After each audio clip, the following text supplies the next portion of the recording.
ஆண்டவராகிய இயேசு கிறிஸ்துவின் கிருபையும் சமாதானமும் உங்கள் அனைவருக்கும் கூட என்றைக்கும் இருப்பதாக.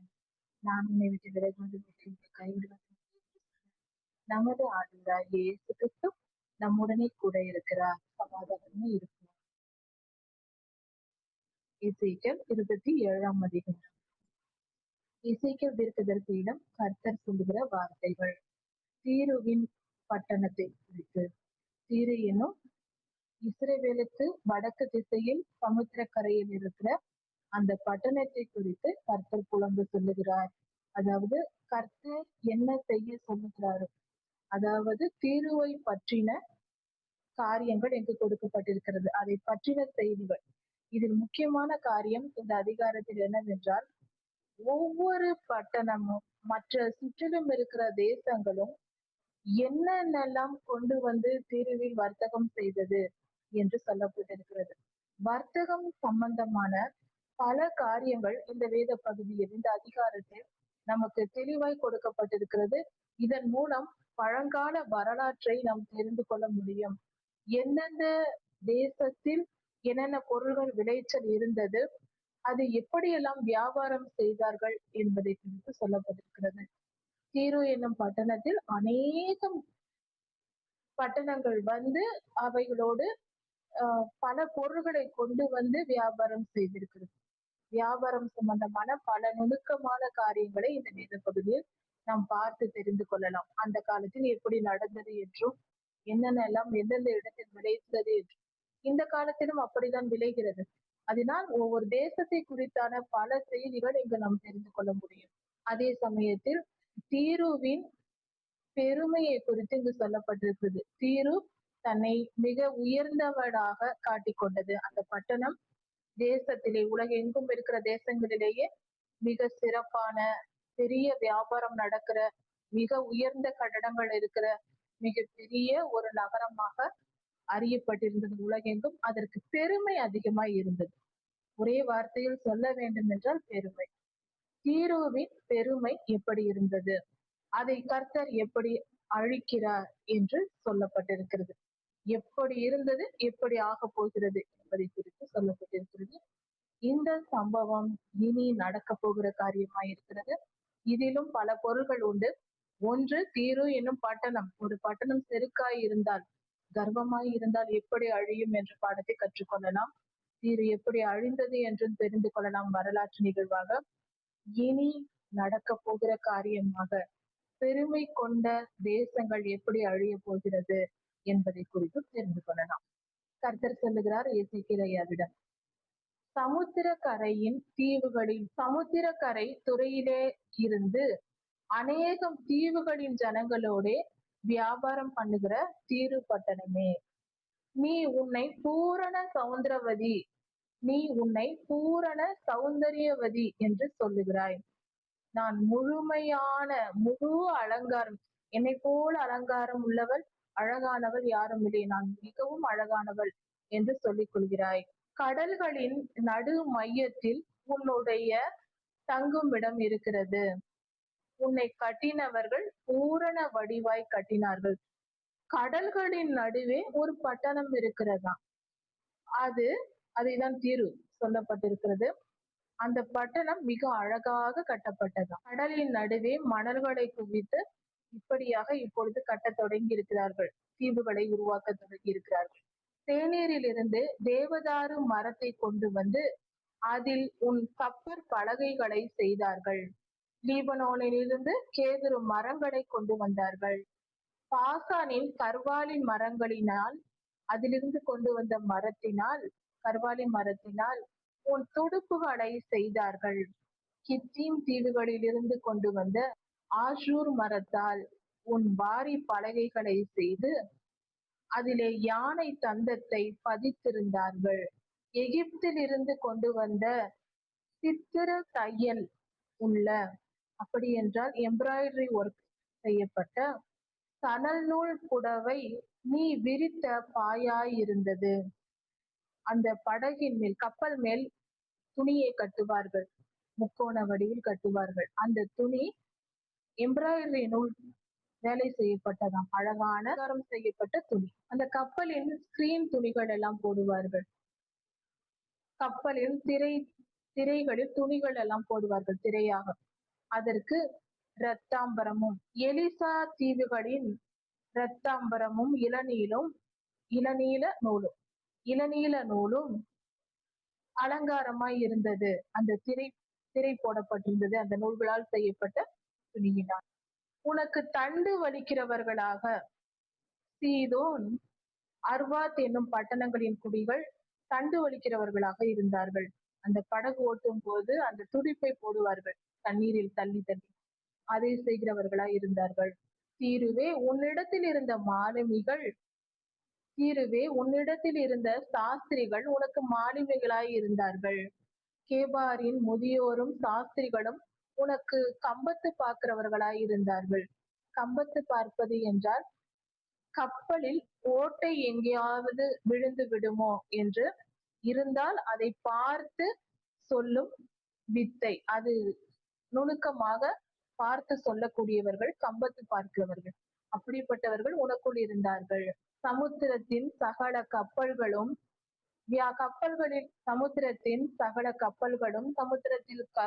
அந்த கப்பல்களில் உள்ள கப்பல்காரரும் உன்னோடே வியாபாரம் செய்யும்படி வந்தார்கள். பெர்சியரும் லூதியரும் பூதியரும் உன் இராணுவத்தில் யுத்த வீரராய் இருந்தார்கள். உனக்குள் கேடகமும் தலைச்சிராவும் தூக்கி வைத்து உனக்கு உதவி செய்தார்கள். உன்னை அலங்கரிக்கிறவர்களாய் இருந்தார்கள்.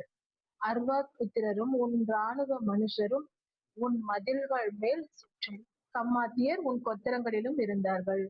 இவர்கள் உன் மதில்கள் மேல் தங்கள் பரிசைகளை சுற்றிலும் வைத்து, பரிசைகள் என்றால் யாராவது அம்பு எய்தால் அது நம்மேல் படாமல் தடுத்து நிறுத்தக்கூடிய அந்த பொருளுக்கு பேர் பரிசை.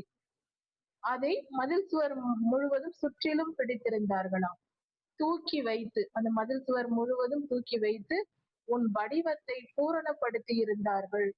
மிக அழகான பாதுகாப்பான நகரமாய் அது இருந்தது தீரு என்று சகலவித பொருள்களினாலும் தர்சூஷின் ஜனங்கள் உன்னோட வியாபாரம் பண்ணினார்கள். வெள்ளியையும் இரும்பையும் ஈயத்தையும் தகரத்தையும் உன்னிடத்தில் வியாபாரம் பண்ண வந்தார்கள். உன் சந்தைகளில் விற்க வந்தார்கள். தகரம் என்றால் இரும்பு, ஈயம் என்றால் அலுமினியத்தை குறிக்கிறது. யாவான், தூபால், மோசேக் என்பவர்கள் உன்னுடைய வியாபாரிகளாயிருந்து மனுஷர்களையும் வெண்கல பாத்திரங்களையும் உன்னிடத்தில் கொண்டு வந்தார்கள். தொகர்மா வம்சத்தார் குதிரைகளையும் குதிரை வீரர்களையும் கோவேறு கழுதைகளையும் உன்னிடத்தில் கொண்டு வந்து சேர்த்தார்கள். தேதான் புத்திரர்கள் உன் வியாபாரிகளாய் இருந்தார்கள். அநேகம் தீவுகளின் ஏராளமான தீவுகளினுடைய வியாபாரம் எல்லாம் உன்னிடத்தில் வந்து சேர்ந்தது. சீரியர்கள் உன்னோடே பலவிதமான வேலைப்பாடுள்ள பொருள்களை வியாபாரம் செய்தார்கள். வேலைப்பாடுகள் உள்ள துணிகள், நகைகள் போன்றவற்றினால் உன்னோட வியாபாரம் செய்தார்கள். அதையெல்லாம் நீ வைத்திருப்பதினால் அதோடு வியாபாரம் செய்தார்கள். மரகதங்களையும் இரத்தாம்பரங்களையும் சித்திர தையல் ஆடைகளையும் உயர்ந்த வஸ்திரங்களையும் பவளங்களையும் பளிங்குகளையும் உன் சந்தைகளில் விற்க வந்தார்கள். பூதரும் இஸ்ரவேல் புத்திரரும் உன்னோடே வியாபாரம் பண்ண வந்தார்கள். அவர்கள் மின்னீத், பன்னாக் என்கிற ஊர்களின் தேனையும் எண்ணெயையும் கோதுமையையும் பிசின் தைலத்தையும் உன் தொழில் துறைக்கு கொண்டு வந்தார்கள். தமஸ்கு உன் வேலைப்பாடான பற்பல வித்தியாசமான பொருட்களினாலும் பொருள்களின் திரட்சி, அதாவது தீருவில் வேலைப்பாடுள்ள அநேகம் பொருள்கள் கிடைத்தது. வேலைப்பாடுகள் அநேகம் அலங்கார வேலைப்பாடுகள் உள்ள துணிகள், நகைகள் போன்ற ஆடம்பரமான அழகான பொருட்கள் வேலைப்பாடு செய்யப்பட்டவை அங்கு நிறைய கிடைத்தது. அது மட்டும் அல்லாமல் பொருட்கள் திரட்சியாய் இருந்தது. அநேகம் பொருட்கள் இருந்தது. ஒன்றிரண்டு என்றல்ல, அநேகம் குவிந்து கிடந்தது. இதனால் அநேகர் வந்து அங்கு வியாபாரம் பண்ணினர். தமஸ்குவும் இதனால் அது வியாபாரம் பண்ணியது. கெல்போனின் திராட்சரசத்தையும் வெண்மையான ஆட்டு முடியையும் உனக்கு விற்றார். தான் நாட்டவரும் போக்குவரத்துமான தான் நாட்டை சேர்ந்தவர்கள், தான் என்ற நாட்டை சேர்ந்தவர்கள் அவர்களும், போக்குவரத்துமான யாவானர் என்று சொல்லப்படுகிறவர்களும் துளக்கப்பட்ட இரும்பையும் லவங்கத்தையும் லவங்கத்தையும் வசம்பையும் உன் சந்தைகளில் கொண்டு வந்து உன்னோடு தொழில்துறை வியாபாரம் செய்தார்கள், தொழில்துறையில் விற்றார்கள். ரதங்களுக்கு போடுகிற வேலைப்பாடுகளுள்ள அலங்காரமான ரத்தின கம்பளங்களை கேதானின் மனுஷர் கொண்டு வந்து உன்னோடே வியாபாரம் பண்ணினார்கள். அரபியரும் கேதாரின் சகல மனுஷரும் உன்னோடே நிரந்தரமான, அதாவது தொடர்ந்து வியாபாரம் செய்கிற வியாபார அரபியரும் கேதாரின் சகல பிரபுக்களும் உனக்கு வாடிக்கையான வர்த்தகர் ஆனார்கள். ஆட்டுக்குட்டிகளையும் ஆட்டு கடாக்களையும்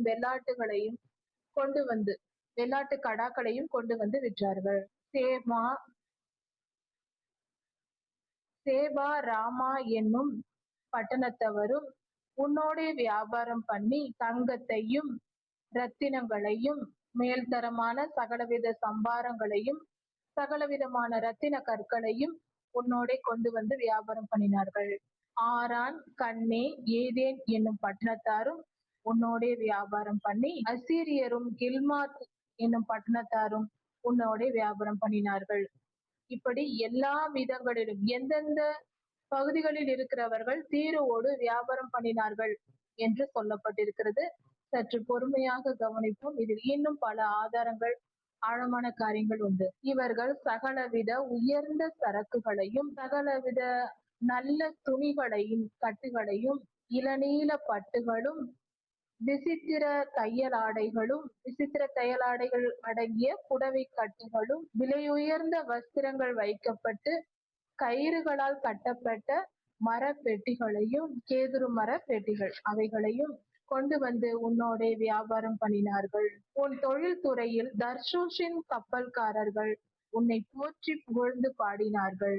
நீ சமுத்திரத்தின் நடுவினிலே உன்னை மிகவும் பூரணப்படுத்தினாய், பெருமைப்படுத்தினாய், உன்னை மிகவும் மகிமைப்படுத்தினாய். தண்டு வலிக்கிறவர்கள் ஆழமான தண்ணீரில் உன்னை தண்டு வலித்துக் கொண்டு போனார்கள்.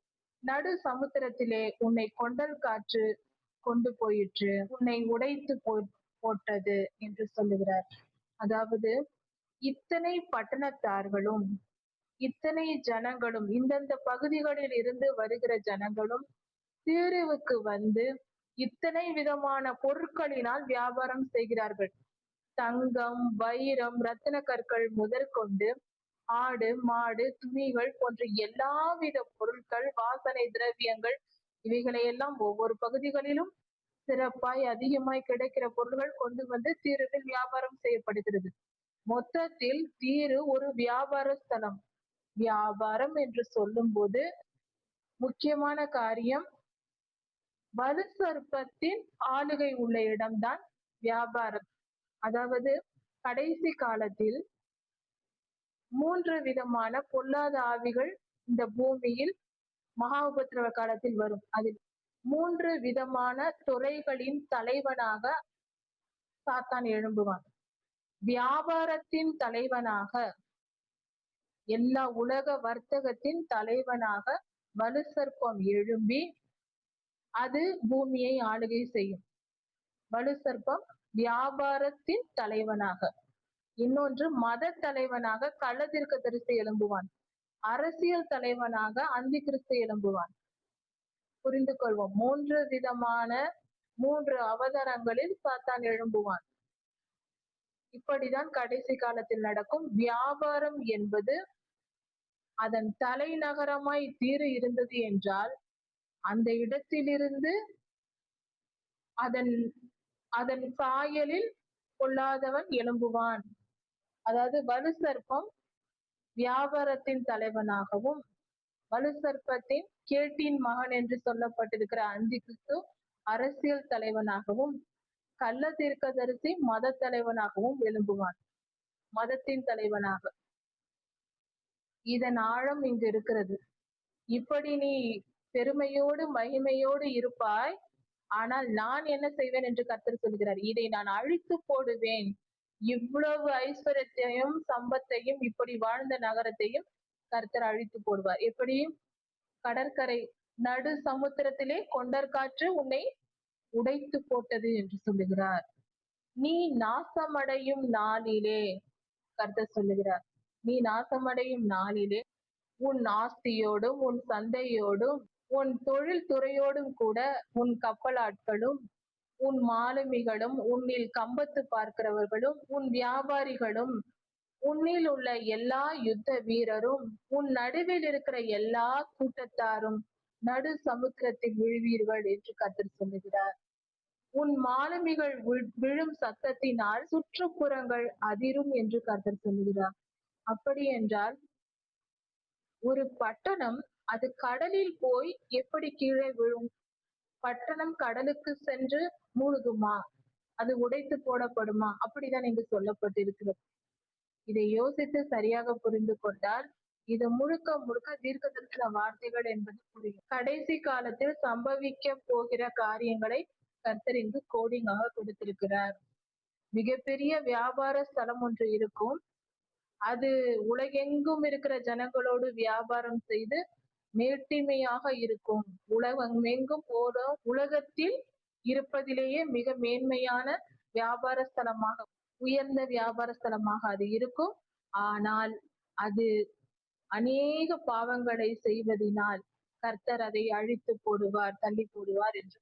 தண்டு வலிக்கிற யாவரும் கப்பல் ஆட்களும் கப்பல் மாலுமிகளும் அனைவரும் தங்கள் கப்பல்களை விட்டு இறங்கி கரையிலே நின்று நிமித்தம் சத்தமிட்டு அழுது புலம்பி தங்கள் தலையில் புழுதியை போட்டுக்கொண்டு சாம்பலில் புரண்டு உனக்காக மொட்டையிட்டு ரட்டுடுத்தி மனம் கசந்து துக்கம் கொண்டாடி அழுவார்கள். அவர்கள் உனக்காக சத்தமிட்டு புலம்பி அழுது உனக்கு ஒப்பான நகரம் உண்டோ, இப்படி அழிந்து போயிற்றே என்று புலம்புவார். உன் நகரத்திற்கு கடல் வழியாய் அநேக பொருட்கள் வந்ததினால் அநேகர் திருப்தி அடைந்தார்கள்.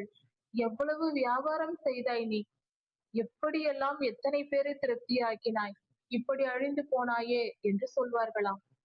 இதற்கு இன்னொரு காரியம், இது எசேக்கியேல் 27ஆம் அதிகாரம். 28ஆம் அதிகாரத்தோடு சேர்த்து பார்க்கும்போது இன்னும் அநேகம் பொருள் பொருள் இது முழுக்க முழுக்க சாத்தானை குறித்து சொல்லப்பட்டிருக்கிறது. இனி வரும் சம்பவத்தின் தீர்க்க தரிசன வார்த்தைகளா இருக்கிறது. பொறுமையாக கவனித்து பார்த்தால்தான் ஆழமான சத்தியங்கள் புரிந்து கொள்ள முடியும். உன் ஆஸ்தியின் திரளினாலும் வியாபாரத்தினாலும் அநேகரை நீ திருப்தியாக்கினாய். பூமியில் உள்ள அநேகரை நீ திருப்திப்படுத்தினாய். ராஜாக்களை எல்லாம் ஐஸ்வர்யவானாய் மாற்றினாய். நீ சமுத்திரத்தின் ஆழங்களில் உடைக்கப்பட்ட போது உன் தொழில் துறையும் உன் ஜனக்கூட்டம் எல்லாம் அழிந்து போயிற்று. தீவுகளின் குடிகள் எல்லாம் உன் நிமித்தம் அழுவார்கள், புலம்புவார்கள், திகைப்படைவார்கள். அவர்களுடைய ராஜாக்கள் எல்லாம் கலங்கின முகமாய் இருப்பார்கள். தீவுகளில் உள்ளவர்கள் மிகவும் வேதனையோடு திகைத்து போயிருப்பார்கள். உனக்கு நேர்ந்த கதியை நினைத்து சகல ஜனங்களில் உள்ள வர்த்தகர்கள் வியாபாரிகள் எல்லாம் உன்னில் ஈசல் போடுவார்கள். அப்படி என்றால் கேவலமாய் பேசுவார்கள் என்று பொருள். நீ பயங்கரமாவாய், இனி ஒருபோதும் இருக்க மாட்டாய் என்று கர்த்தர் சொல்லுகிறார். இப்படியாக இந்த வசனங்கள் கொடுக்கப்பட்டிருக்கிறது. இது முழுக்க நாம் ஆழமாக புரிந்து வைத்துக் கொண்டு இதன் அடிப்படையில் அடுத்த அதிகாரத்தை பார்க்கும் பொழுது இன்னும் தெளிவாய் புரிந்து கொள்ளலாம். வியாபாரத்தின் தலைவனாக தீரு பட்டணம் சொல்லப்பட்டிருக்கிறது. இந்த அதாவது ஒரு அதிபதி தான் ஒரு நாட்டை ஆளுகை செய்கிறான். அவன் விருப்பம் என்னவோ அப்படிதான் அந்த தேசமும் இருக்கும். ஒரு நாடு இருக்கிறது என்றால் அந்த நாட்டின் அதிபதியின் குணம்தான், அவன் நல்லவனாக இருந்தால் அந்த நாடும் நன்மை செய்து நன்மையால் விளைந்திருக்கும். அந்த நாட்டின் அதிபதி கெட்டவனாக இருக்கும் போது அந்த தேசத்தில் தீமைதான் நிறைந்திருக்கும் அல்லவா? அது போல இந்த தேசத்தை குறித்து, இந்த பட்டணத்தை குறித்து இங்கு சொல்லப்பட்டிருக்கிறது 27ஆம் அதிகாரத்தில். இதன் அடிப்படையில் அடுத்த அதிகாரத்தை நாம் கவனித்தால் தெளிவாய் புரியும். 28ஆம் அதிகாரத்தில் தீரு பட்டணத்தின் அதிபதியை குறித்து சொல்லப்பட்டிருக்கிறது. இதை நாம் அடுத்த செய்தியில் பார்க்கலாம். அப்பொழுது மிக தெளிவாக பல காரியங்கள் புரியும். கர்த்தர் உங்களை ஆசீர்வதிப்பாராக. ஆண்டவராகிய இயேசு கிறிஸ்து சீக்கிரமாய் வரப்போகிறார். அவருடைய வருகைக்கு நாம் ஆயத்தப்படுவோம். மாறனாக.